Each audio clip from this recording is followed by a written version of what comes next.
Are you ready for a bit of an epic plant haul? I've literally just come back from the RHS Spring Festival and I may have purchased a few things. So if you want to know a bit more about the festival and what I got, stick around and let's dive into it.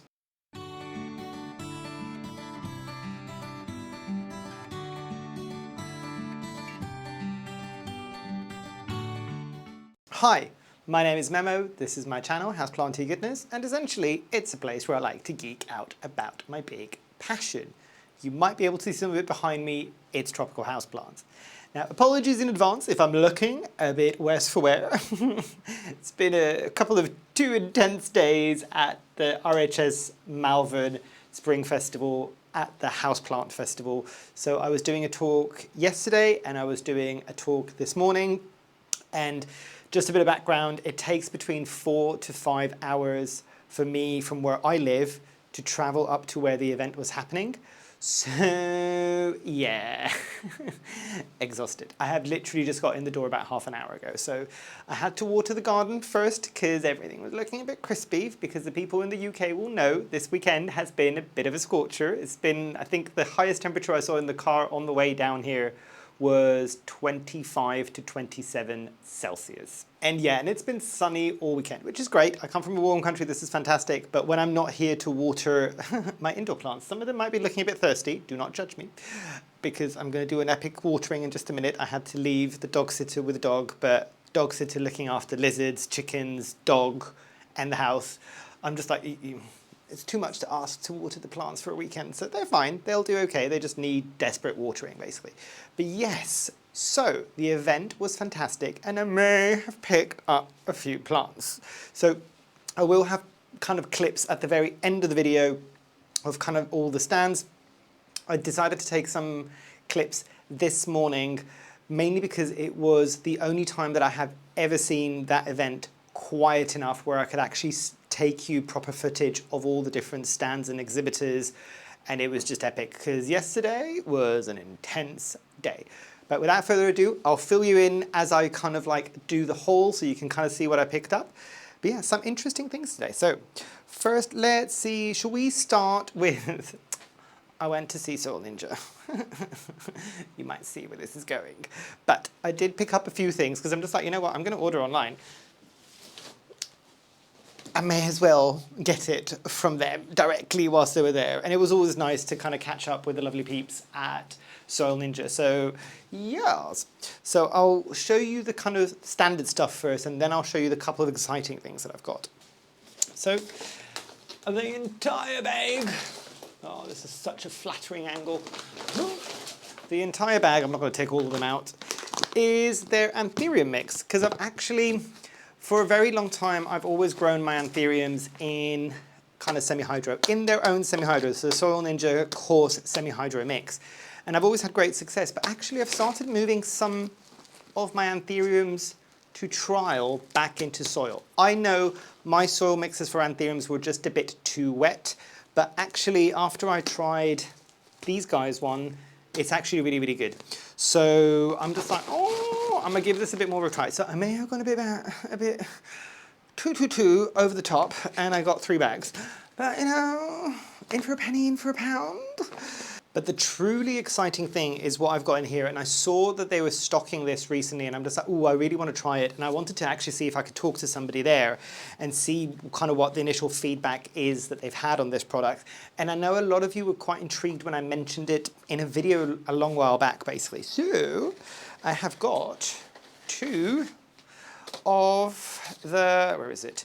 So the bio-based climbing poles. I'll bring it in so you can kind of see what that looks like. And hopefully that texture is coming up, and also the little holes. It is hollow in the middle. I need to figure out how I am gonna use this, but I can't remember now. But the good thing is this is made with elephant grass and potato waste. So very, very intrigued to see how this goes. And I was talking to one of the people that set up Soil Ninja whilst I was there, and they were saying it's actually really good how they will actually attach onto this. This is really good, they were saying, for shinglers, and I know shinglers are a tricky one unless you're going to do like planks. If you want to do them on a moss pole, it can be a bit tricky, but this one is one that's supposed to be really good. I would imagine this would be more on the dry side rather than the kind of wetness of a moss pole, even the moss poles that I make. But I thought this was really cool. It's as far as I'm aware, I've not seen this before, so I would like to try the material and see what it's like. And for my janky support stick fans out there, it also comes in janky support stick size. So very, very small janky support sticks. I don't know how long these are. It doesn't actually say. But it's made from the same material. Yes, it's made from the same material. And I'm just really curious to see. They were saying that the feedback that they were getting for this, it's one that a lot of people are using for things that kind of twine around. So yes, I know theoretically, you can do the same thing with a janky support stick. Sorry, I'm just also looking over there because I've just seen my my Super Bum fern, and it's got a new frond coming out as well, which is epic. I saw, I think one of you today actually, and we were talking about that. There was a very large Super Bum in one of the Grow Tropical displays, which again you'll see at the end of the video. And I'm just like, mine looks different because I don't think mine has had the middle frond coming out just yet. I think the male frond, that is. I think I've only ever had the female fronds. And they were saying they're just like, oh, wait until it gets a bit bigger and you'll get that as well. It's when it kind of becomes an adult. So I haven't had that yet, but I am looking forward to that. But yes, I would imagine with these, it'd be very similar to a janky support stick, especially if you're thinking about things like cissuses, which will kind of have the tendrils that will wrap around. I'm just curious to see if this is any different to just a random kind of, probably a lot cheaper than this, janky support stick. But yes, I will put these to the test. And yeah, so those were the kind of more soil and material based kind of things that I hold. Let me show you some plants now. Shall we start with traditional houseplants or shall we start with orchids? Because I got both. Let's start with the houseplants, because with the orchids I might actually make them into their mounts as we're talking as well. So with the more traditional houseplants, I got one that I have wanted for a long time, and I know a lot of you have got this, and you were saying, how have you never had this? That you tend to have most things. No self-control, as is apparently evident by the fact that I can't go to one of these things without buying things. So, but let me tell you, that bit was always fun with all of us. There was a lot of people there that you might recognize. So Claire from the Jungle Haven was there. Unfortunately, I missed Emma from Good Growing, and then Lisa with Emma that deal with the side of things for the plant swaps, because they were talking the 2 days before I got there, so I couldn't get there because, as some of you might know, Thursday was my 40th birthday, and Thursday was when the event was starting, and I'm just like, I am sorry, but I am spending my 40th at home with friends and then traveling up the next day, which is what happened. But yes, I did see a lot of other people as well. I saw Sarah, the plant rescuer, who was one of the people that were organizing this. I saw Ian from Liquid Gold Leaf as well. It was always nice to catch up with him as well. And people like Johnny from the Bearded Plantaholic, and also Ben from Worcester Terrariums, basically. So I had to go and see Jacob, who's a person that kind of owns and runs, if I'm not mistaken, Grow Tropicals, and I had to pick up something from Grow Tropicals because zero self-control. But yeah, and one of the things that I got was Ceropagia, or Gyropegia, which is the kind of Greek word of where it probably comes from, which, again, little refresher, Gyropegia literally means candelabra, like a candelabra with actual candles in it, basically. And you can kind of see why all of these kind of Ceropagia plants have got that name. Also, Ceropagia woodii is the string of hearts. This is slightly different, much more succulent leaves. I've never seen one of these in person, but I've seen them online from people that own them, and I've only ever heard good things. So I was really, really happy to find one of these and pick it up. But yeah, it was doing purchases at an event like that, because it was nice. The people that were there had organized a little space in the middle of the event, which was kind of like a houseplant clinic. So for people that were maybe just starting off, or they maybe had 1 or 2 houseplants and they were just like, I don't know what's going on. Can you please help? So there was a whole host of questions, 3 guesses as to what the 2 most popular plants that had issues were. I'll give you a couple of minutes, put them down in the comments below. Okay, so the first one, to nobody's shock, was general prayer plants, calatheas. Obviously, interestingly enough, everybody had exactly the same problem, which is that they were getting crispy brown tips around the leaves, but no other issues. And I'm just like, I've done this. Everybody would just, I've done this, and I've done this, and I've done this, and I'm just like, you've done all the right things. The thing you probably hadn't thought about is the salts in your tap water is what's causing it. And then you could see the penny drop, and it was just like, I'm just like,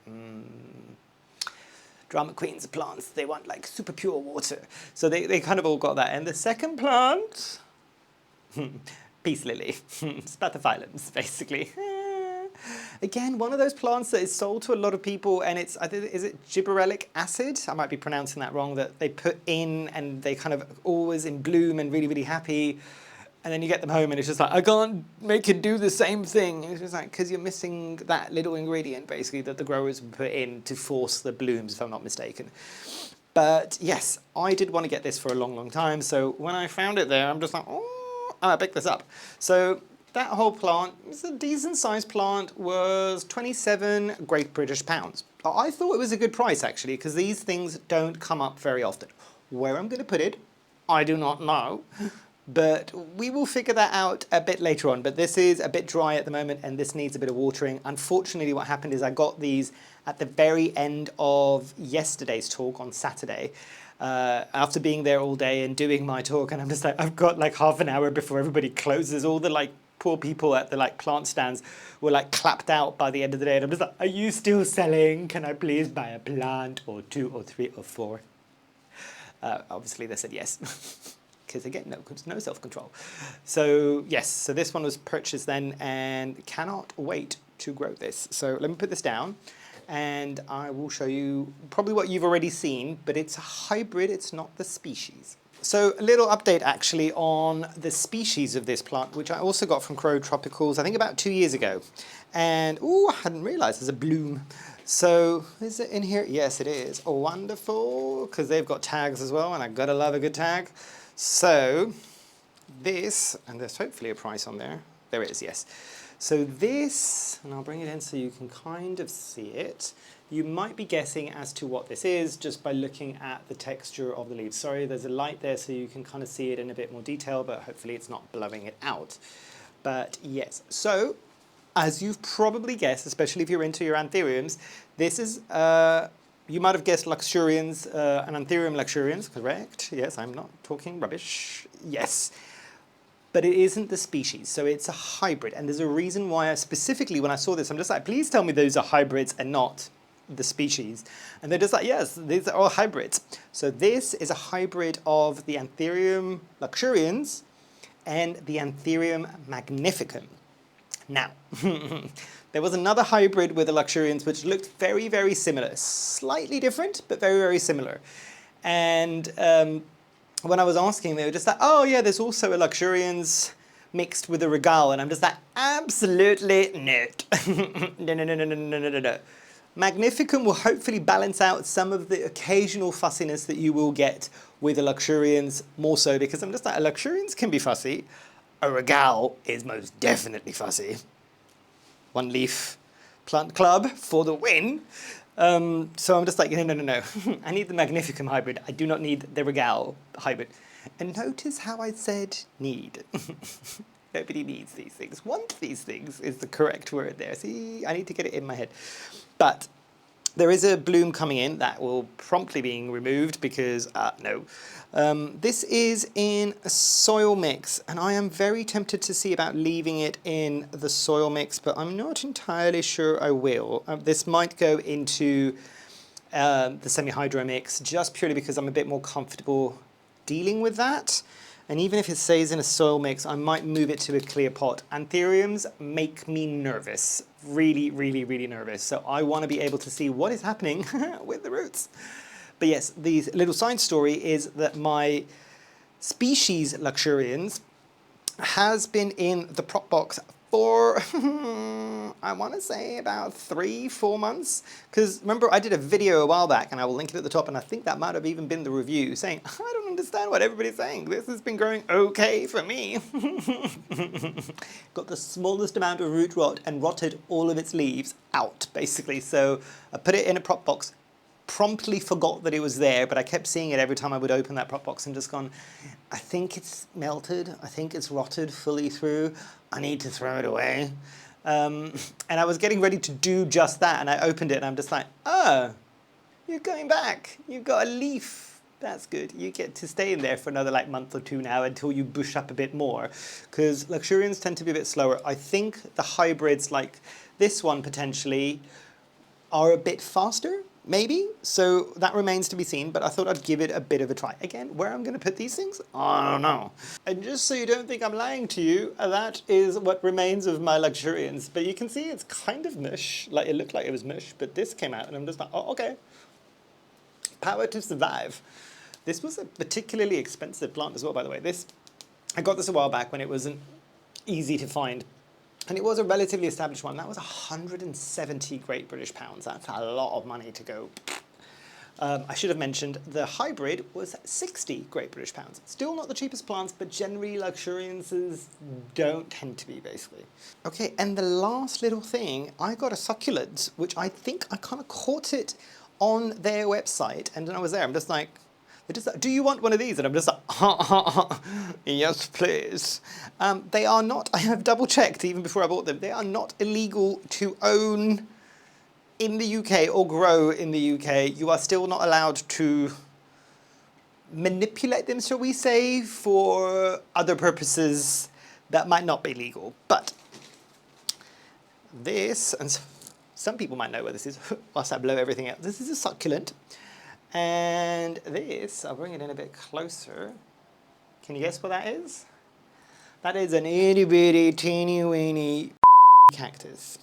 So yeah, I might have to, I've just realized now, I've just said the word, I might need to bleep myself out and I will put the name there because I don't want this to get like taken down basically, but it is legal, I promise, at least from what I've checked in the UK to grow these. You can't use them, if that makes sense. But I thought it was a really cool plant, and I'm always kind of fascinated with these things culturally to kind of see what they're like, how they grow. So yes, wish me luck, basically. Okay, now for the orchids, which is from a retailer that I have not seen before, and I'm quite glad that I found them because for a long time I've always bought from a company called Spiceotics in the UK, and I've always been very, very kind of happy with them. This dum-dum here did not realize that I think they're the intermediary for when you order Equigenera in the UK, or something. They've got some form of a relationship, and that's how like the Equigenera stuff comes into the UK, I think. But I never realized. I've been ordering orchids from them for a while. I just didn't realize the connection. But anyway, but a couple of my orchids have struggled, I'm not going to lie. One was my Masdevallia, I think, which unfortunately entirely rotted out and perished. So I've kept the kind of mount there because I wanted to use it because I knew that I was going to get some when the growing season was starting off again. And again, I have gone for fragrant orchids. So without further ado, let me talk you through what I've got. Oh, the other one that I kind of had a bit of an issue with most of the roots have rotted, but the leaves are still there. They've got tiny little roots now, is a Rincovola something. I'll add it at the top there. So that is in its own little pot now, separate from the mount. That one was problematic from day one, because when I updated my little plant care app, because I do updates like this, and just like, there's root rot that happened on this date, or like I got a bloom on this date. I know it sounds a bit pedantic and a bit too much, but I've got too many plants. I need to be able to look back and just go, has this happened before? And this was one of the times that it was really useful, because when I looked back to put the note in to say that, you know what, the roots had rotted out, or X% of the roots, and I think it was something like 90% of the roots had rotted out, I had seen when I first got it that 70% of the roots had already rotted out in the shipping. So I'm assuming it's a slightly more sensitive orchid, but again, this is a learning experience for me. The leaves, the majority is still there. Whether or not they're all going to survive with so little rootage, I do not know. But if it does survive, I kind of know kind of where and how frequent to water it now. Right. Again, sorry, I'm distracted. No attention span. Right, let's have a look. So let me start with the biggest one first, which is, funnily enough, one that is very similar to the Brassavola, basically. So it's related to the Brassavola. It is a hybrid, and it was nice how they packaged it. I like it, I like it, I like it. I like it a lot. So they've even put the little plant label on. It was the sweetest little couple that were doing this, and I think the husband or the boyfriend was the one that was the kind of orchid fanatic and the one that knew a lot about. The other half who was there, who was helping, she was saying, I don't understand any of this, but she was very good apparently at doing the labels, because a lot of things were like numbered and labeled just so people know roughly what it is when they're looking at it. So this is a Brassavola amethyst, which is a Brassavola cuculata, and and I can remember what the L for is, purpurala. Yeah. I'll put the parents up the top there. But for the people that know what a Brassavola looks like, this is a very tall Brassavola, and mine are titchy tiny. My Brassavola nodosa, the actual species, are titchy tiny, and I will show you how small they are. So for context, this is the new one, and this is the one that I've been growing for nearly 4 years. I've got high hopes for this one. And obviously the reason why this is called, I think, the Brassavola amethyst is because the blooms come in a kind of purpley colour, basically. So I'm looking forward to growing this. But yes, it's got some good roots. So let's get it potted up, shall we? Okay, let me put this down, and I will kind of briefly show you my process with this. This is in those kind of clear orchidy pots with a massive hole at the bottom. I find these make me really nervous, basically, because this is also a whole bunch of sphagnum moss in here. I might not kind of disturb the roots too much, because I know that this plant is kind of probably rooted in it quite heavily, but I'll show you what I'll do. And hopefully that was on camera, because I have this really bad habit when I'm doing things of moving away from the camera, and you can hear me, but you cannot see me. So unfortunately, I would have loved to have kept that pot, but needs must. So yes, actually this is quite good. And I'll bring you up the roots so you can see them a bit clearer.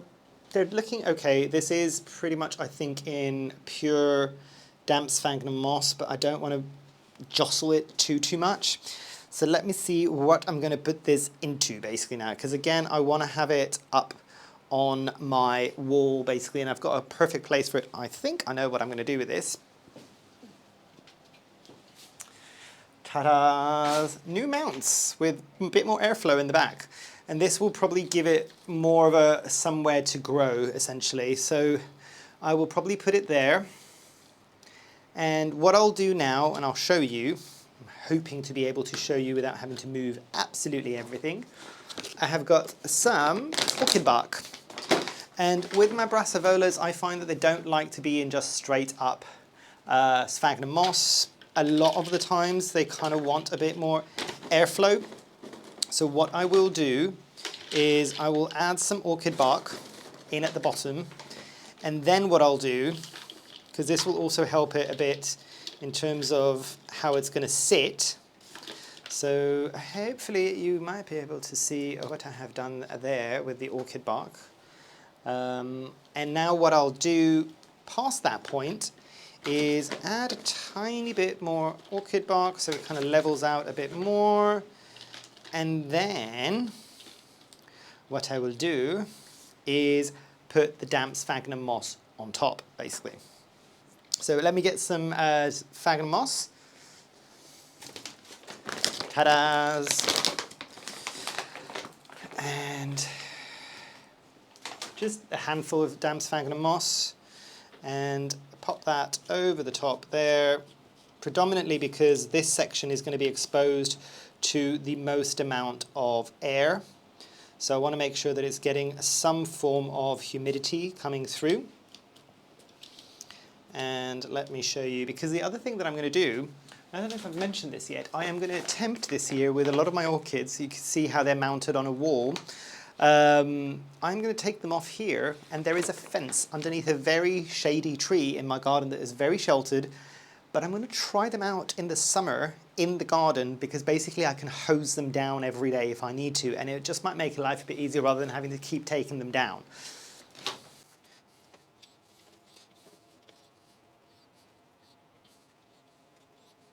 So that is all in. Let me put in the fishing wire and I will come back to you basically. Okay, done. And whoever told this idiot that this was a good idea with 4 hours sleep the night before, I can't even use words, 4 hours sleep the night before and 4 hours sleep this morning. It is mounted, however. Oh, and I've just realized I've mounted it at an angle. Because of course I did. It's fine. It will grow at an angle. Will it grow at an angle? Will I have to move this? Oh, do I need to do the whole thing over again? I might have to do the whole thing over again. Bear with. Okay, round 2. See? No sleep. That's the problem. I don't fire on all cylinders at the best of time, let alone if I've not slept properly, but this is finally about as straight as I'm ever going to get it. So this is all done. You can see some of the bark in the back, and you can see the sphagnum moss here. There's a tiny bit of rootage kind of exposed there that's not covered by sphagnum moss. I might play that by ear, that little tiny bit is fine, it can stay like that. But yeah, this was, and I'm really hoping I called out the name of the company. They are called Dark Orchid, and they were fantastic. They were such a knowledgeable duo, basically, on their plants. They kind of knew their business really well, and I'm really, really happy to support them. Obviously, I'll see how these plants go, but I will link a link down to their website, I think, down below. But yeah, this was really cool. They were one of the really interesting people, and I left like my own kind of fanboy moment for last, but I finally, after years and years and years and years, and I have immense respect for Jane, I finally got to meet her in person. I know that I was on her podcast like a year or 2 ago, basically, but Jane Perrone from On The Ledge podcast is as amazing as everybody thinks she is. I can guarantee that. So, and Jane, I had the honor of Jane being the MC for the 2 days that I was talking, so such good fun. And I really hope to meet up and kind of catch up with Jane in the future too. But yes, let me put this up really quickly, and we'll keep going with the last 2 orchids. This might be a very long video. This was never meant to be a long video, but I am waffling on. You know, you're just like, let's move a couple of plants out the way, because if I'm like this, I know what's going to happen, basically. But the other 2 orchids, they're both the same genus, if I'm not mistaken. So I thought I'd kind of leave them to be get done together. Not in the same pot, obviously, but in the slightly smaller pots that I have. So one is the Enclidia and Cilia alata, and this one I will see if I can find a picture from their website and put it up so you can see what it looks like. By the way, in case I have not mentioned, these are all also fragrant orchids. I might have mentioned that already, but this is one that is kind of with pseudobulbs, basically. So I've been okay with some of the pseudobulb orchids recently. I'm trying to think. The Twinkle Mona, the Oncidium Twinkle Mona, is one that did really, really well for me. And I can't remember if it's this one or the other one. One of these 2 Enclidias tends to be a bit on the trickier side based on their website. Their website, and actually even the shop, they were really good at kind of going, this is what it needs, this is the temperature that it needs. Is it a beginner, intermediate, or advanced plant? These are the temperature ranges that it will take, how often you should fertilize it, if it's fragrant or not. Very, very cool. I like businesses that really take the time to kind of do their thing, essentially. But some of these roots are looking okay, actually. They're really, really good. And this is why I thought I'd get from this company, because all of their plants looked spectacular. And I think what I might do with all of these, instead of really, really stressing out these plants that have got used to growing in this media, I will leave them in this media and pack other media around it. So let me show you. These are 2 of the mounts that from the plants that are one which has died and the other one that is still struggling, and I'm just going to reuse them basically. So I've got the standard small mount, and what will happen there, and this might seem like it's a small mount for this plant, but it will probably be more than what it needs. Let me put some damp sphagnum moss in here and some bark, and I will be right back. Okay, so this one is now also mounted, and I did it right. Like, that's the top. So, yay me. Fool me once, I'm an idiot. Fool me twice, I'm still an idiot. Let me put the label in. And I quite like the fact that the little wooden labels, actually. That's kind of cute. One more to go, and then I will wrap up and promptly take Duke the dog for a walk. And go and check in with the chickens. By the way, the 2 new chickens are settling in quite nicely. I will see about adding a little picture/video here or in front of me somewhere. But yes, I will be doing a slightly longer one just to introduce you to the new girls, but things need to settle down a bit at the moment. Introductions went well. There was only a bit of a hissy fit from like what probably was the top of the pecking order before, who very promptly is now no longer head of the pecking order, and one of the 2 new Brahma chickens is top of the pecking order. Which, to be fair, anybody that knows chickens, Brahmas, large chickens, I think 2nd largest chicken breed in the world, and then my little Silkies and Polish chickens, which are Bantams. So it's bigs and smalls, but it's doing really, really good. Right, last orchid. I'm all over the place. Right, another Alata. Alata? No. Another. Do apologise today. I am not firing on all cylinders, as is apparent, basically. Enclidia cordillera Sib X. I don't quite know what Sib X means, so if there's any kind of like orchid superstars out there, I am still only kind of a toddler when it comes to dealing with orchids, but I am trying to learn, and this is the best way that I can think of to learn, basically. So 1 more orchid to mount. Again, similar situation, kind of pseudobulbs. The good thing that I've realized with this company is I bought plants that have already got flower spikes. So the thing with orchids is you'll see flowering ready or half flowered or in flower or in spike. This one, no, it's still looking good. It's still looking good. I'm trying to see moss-wise if I can maybe tease out some of the bottom one, because it's looking a bit on the compacted side. But we can see, yeah, no, the orchid roots are okay. There's some really healthy roots at the top, so I might see about getting this in with some more sphagnum moss at the top side of things. And I think this is the slightly more challenging one. So let's have a look. I don't want to move the roots too much, basically. Right, these are just going to have to get watered a bit less frequently, basically. Right, one more. Okay, and this one is now also mounted. I am trying something different with these ones. So instead of putting bark at the bottom, I do have bark, but these ones are just slightly fussier and I think they need a lot more airflow. I've added leca at the bottom of this, put the root mass as it was with its damp sphagnum moss and then wrapped it with more sphagnum moss, and we'll see what happens. But yes, so this is now ready to go on the wall as well. So I do actually have positions for all of these plants, which is very rare for me.